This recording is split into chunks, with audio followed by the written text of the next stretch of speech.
ang ilang mga paalala nawa po ay talagang tayo ng maliwanag na pinapaliwanag sa mga pagbasa mula sa akala ng Deuteronomio at sa Ebanghelyo ng pinapakailan. Ang sinabi na ang mga sumusunod sa utos ng Diyos ay pagpapalangin ng Diyos. Naalala ko yung sabi na ay ilang utos ng Diyos. Sabi sa ako, sabi yung pagpipisa, at yung sabi ay walang pagpapalangin ng buhay. At hindi yun. Yung natawag po level na marami dahil sa utos ng Diyos, yun po ay alin. Yun po ay mula po sa mga salita, kaya yung bilang, yung pamamahala ng bilang, yun po ay sa mga Israelita. Sa mga Israelita. Sa mga Israelita, yung ating number one. Yung ating number one, hindi mo na po sa Israel ng puso ng mga pag-iisip ng buwan kaluluwang na para sa kanila number one. Sa mga Israelita, ano yung number one sa kanila? Ang kanila ay makinig ka, Israel, ako ang iyong Diyos. Bahagi yun ng pagkilala. So yun yung number one. Kung tawagin mo ay Shema o Israel. So yung unang utos para sa mga Israel, makinig. Napakahalaga yung makinig.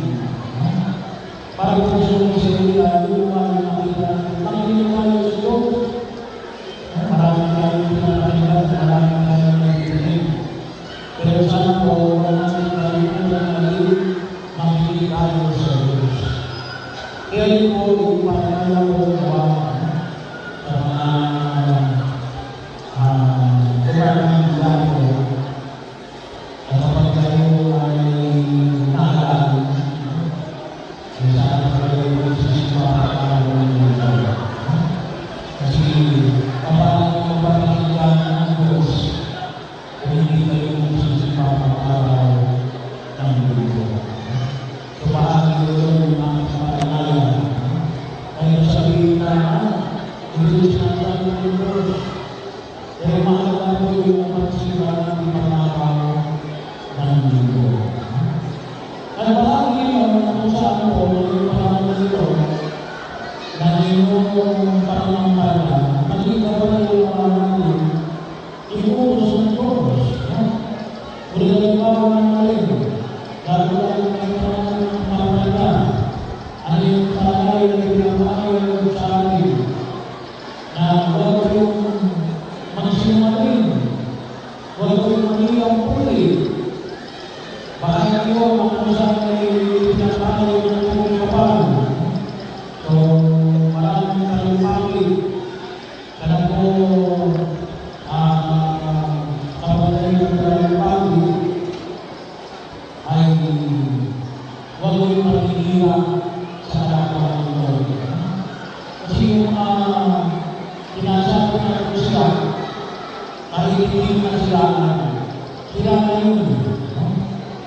Ano yung dapat magbigay ng hindi? Ipakita nyo natin.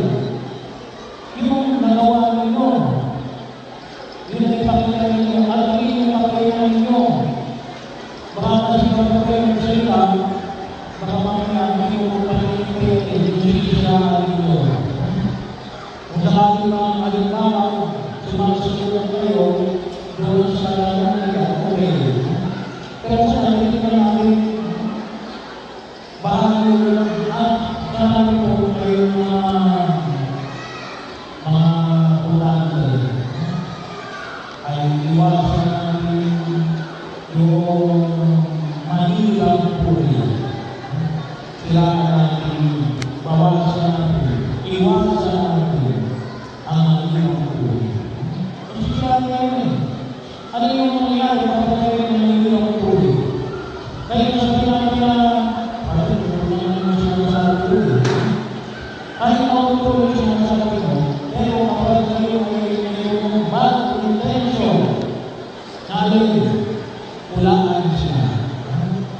Ano yung makikita sa inyo?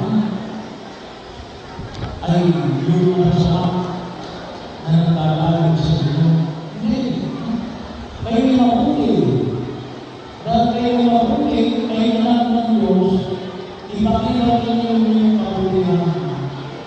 Ipakita ninyo yung kabutihan. Kahit na ginagawa kayo ng masama. Kung naman mahirap, pero ginawa yung pangyayaw yung pinagay ng Jesus. Huwag kayo magsinungaling at magkakapo. Ang oras, huwag kayo magnanakaw. Huwag kayo magnanakaw ng boto. At huwag kayo ipanakaw ang inyong mga boto. Hindi pa kasi pinapanakaw yung boto. Nawalan ng may kapatid. Yan may boto ninyo at huwag pakakalagaan ninyo. Tumapagalaw sa may pinagalaman sa mga pagkakapa. Dahil naman sa mga kumapagalaman. Ako kasi nakapakit ako. Kasi ako sa pangin.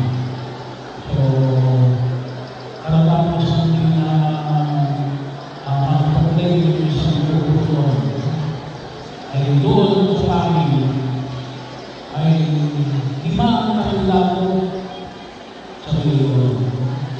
Kaya mas marami pang bugante dito sa Santa Maria dito sa pangin. Kaya ang sabi ko na siya ay sabi ko yung kandidato. Kasi yung mga kandidato, gusto yung mga sindi sa Diyos, gusto yung mga sindi sa kapwa, umayaw na yung mga pamilya, umayaw na yung mga kaibigan, umayaw na yung mga partido. Kaya sabi ko yung mga sa ulit. Gusto ko ng Diyos na ako ay pamilya. Inuutos ko ng Diyos na ako ay pamilya. Yung mga pagkilos ko ay bahagi. So, saan mo nyo sa inyong pamilya? Kapag bahagi yung pagkilos namin, kayo ay naging bahagi. Tama ay naging bahagi sa bilang ng daigdig nito. Bilang mga mamayan, bilang mga people, hindi lang sa sipahan, ngunit maging sa aming lipunan, pagdating sa ating kay Kristo bilang hari. Ngayon, natin, maayos namin ang ating bayan. Sa mga video, naman si Pagkakasyon, noong nagbukat ko sa Israel, yung mundo na nakabot ko, kami yung bayan ng pinili ng Diyos. Very, very strong kami ang bayan ng pinili ng Diyos. Bahagi yung kanilang Pilipinas, kaya napakalaso ang kanilang self-identity legal. Yung kanilang pagkilos natin, pagdidig ng Diyos. Yung pagkilos natin, gawa ito yung pinagagawa ng Diyos. Hindi ko mo yun, no? Alam niyo kung inandakan ang population ng Israel? 10 million. Ang population ng Pilipinas ay 120 million. Pero sila, nag-expose na ng Pilipinas sa maraming bansa. Tumahagi naman,